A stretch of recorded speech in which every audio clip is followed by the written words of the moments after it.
నాకు అర్థం కాని విషయం ఏంటంటే, ఎందుకు దళితులు మాత్రమే ఓన్లీ టార్గెట్ చేసి దళితులు క్రిస్టియానిటీలోకి వెళ్తే, లేకపోతే హిందుత్వం కాకుండా వేరే మతంలోనికి వెళ్తే వాళ్ళ ఎస్సీ హోదా రద్దు చేయబడింది అని చెప్పేసి ఎందుకు హైకోర్టు, ఏపీ హైకోర్టు స్టే ఇవ్వాలి?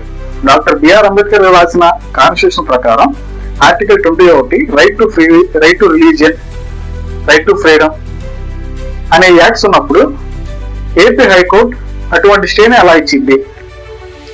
ఒక 100 ఏళ్ల క్రితం, ఒక 50-60 ఏళ్ల క్రితం దళితుల్ని హిందూ టెంపుల్స్ లోకి రానిచ్చుంటే ఈ రోజు దళితుడు చర్చికి వెళ్ళేవాడు కాదు.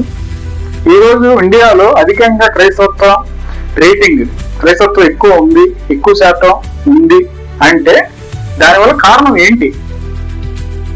దళితుల్ని పెద్ద కులాల వాళ్ళు హిందూ టెంపుల్స్ లోకి రానివ్వకపోవటమే కదా, దళితుల్ని బళ్ళలోకి రానివ్వకపోవటమే కదా, దళితులు ఏం ముట్టుకున్నా గానీ అంటరానితనం అని చెప్పేసి చేయటం వల్లనే కదా. కానీ ఇక్కడ క్రైస్తవత్వం మాత్రం దళితుల్ని సమానంగానే చూసింది, చర్చిలోకి రానిచ్చింది, వాడికి చదువు చెప్పింది. కానీ ఇక్కడ హిందుత్వం మాత్రం గుడిలోకి రానివ్వలేదు. ఆ బుక్ ఏమన్నా పట్టుకుంటూ చదువుకోవడానికి అని చెప్పేసి నేలకు గోజేస్తారు దళితులకి. మరి క్రైస్తవంలో ఇటువంటి రూల్స్ ఏం లేదు. ఒక పక్కేమో మీరు గుడిలోకి రానివ్వరు, బడిలోకి రానివ్వరు, చదువుకున్నామన్నా కానీ ఏం ముట్టుకున్నా కానీ అంటారు, నీళ్ళు ముట్టుకున్నా అంటారు. ఏం చేసినా కానీ దళితులు తప్పే, దేవుడు కూడా అంటరాని పడిపోతారు అనమాట దళితులు ముట్టుకుంటే దేవుణ్ణి. కానీ ఇక్కడ అట్లా లేదే, దళితుల్ని చర్చిలో రాణిస్తున్నారు, చదువు చెప్తున్నారు, వాడికి కూడు గుడ్డ అన్ని క్రైస్తవులు చూసుకుంటున్నారు. మరి ఈ రోజున దళితులు ఏ మతంలో ఉండాలి? చాలా మంది అంటూ ఉన్నారు అనమాట ఈ రోజున ఏంటంటే మతం మారితే తల్లిని మార్చినట్టే అని చెప్పేసి అంటూ ఉన్నారు. మరి ఇక్కడ హిందూ మతం ఒక తెలుగుగా నడుచుకుంటుందా?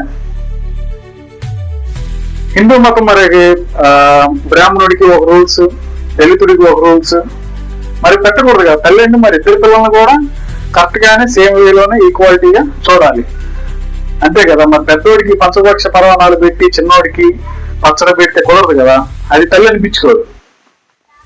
మరి ఇక్కడ హిందూ మతం బ్రాహ్మిన్స్ కి ఏమో ఏం చేసినా గానీ కరెక్టే. దళితుడు పెళ్లి చేసుకుంటే దళితుడి భార్యని బ్రాహ్మిన్స్ పక్కలో పడుకోబెట్టాలి 3 రాత్రులు. బ్రాహ్మిన్స్ ఏమైనా తప్పులు చేస్తే వాళ్ళకి చాలా తక్కువ అంటే చాలా తక్కువ శిక్ష వేయాలి. దళితుడు చిన్న తప్పు చేసినా కానీ చాలా అంటే చాలా పెద్ద శిక్ష వేయాలి. బ్రాహ్మణుడు ఏమో శివలింగాల మీద కాళ్ళు పెట్టి కూడా పాలాభిషేకాలు చేయొచ్చు. కానీ ఇక్కడ దళితుడిని మాత్రం అట్లీస్ట్ గుడిలోకి కూడా రానివ్వరు.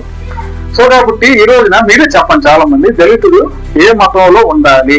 వాడిని అంటరాని వాడిని చేసి వాడు పెళ్లి చేసుకున్నా కానీ వాడి భార్యతో 3 రాత్రులు పడుకోవాలని చెప్పేసి రూల్స్ పెట్టి, వాడు చదువుకోకూడదని చెప్పేసి రూల్స్ పెట్టి, వాడు ఏం ముట్టుకున్నా కానీ అంటే అని చెప్పేసి వాడు ముట్టుగా ఒక చీపిరి మూతిగా ఒక ముంత కట్టుకొని తిరిగేలా చేసినటువంటి ఆ మతంలోకి వాడు ఉండాలా?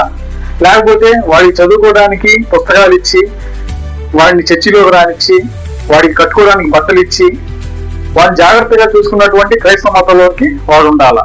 వాడు చాలా మంది హిందూ సోదరులు ఏమంటున్నారంటే, హిందూ సోదరులు లేడీస్ కానీ మెన్స్ కానీ ఏమంటున్నారంటే, క్రైస్తవత్వం వేరే దేశం నుంచి వచ్చింది, దాన్ని మీరు ఆచరించేది ఏంటి అని చెప్పేసి చాలా మంది అంటున్నారు.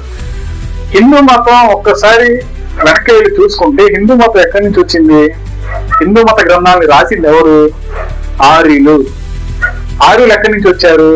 ఇరాన్ నుంచి, పర్షియా దేశాల నుంచే కదా వాళ్ళు కూడా వచ్చింది. మరి ఇప్పుడు చెప్పండి, మరి హిందూ మతం ఎక్కడిది? హిందూ మతం వేరే దేశాందే, క్రైస్తవత్వం వేరే దేశాందే. కానీ ఇండియాలో ఉన్నటువంటి దళితులు మాత్రం హిందూ మతం ఈక్వాలిటీగా చూడలేదు, క్రైస్తవత్వం మాత్రం ఈక్వాలిటీగా చూసింది. సో కాబట్టి దళితులు హిందూయిజంలో ఉండే కంటే, హిందూ మతంలో ఉండే కంటే క్రైస్తవత్వంలోనే ఉండడం చాలా అంటే చాలా బెటర్. ఇక్కడ సమానత్వం ఉంది, ఎక్కడ సమానత్వం లేనే లేదు.